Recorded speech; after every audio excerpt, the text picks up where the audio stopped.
How to find Cash App account number and routing number.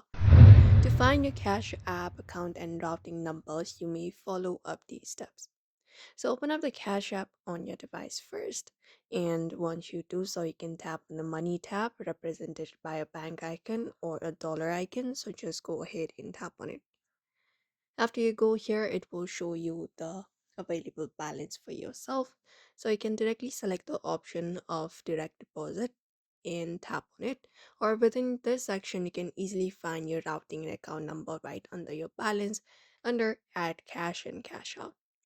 So you can just go ahead and tap on it to view the whole information like this, and it will reveal the full account and routing numbers, and you can use the copy icons to share the information. So that is it. If you'd also like to find your Cash App account number and routing number, you may follow up these steps. So I hope this information was helpful. Give it a thumbs up and subscribe for more tips and tutorials.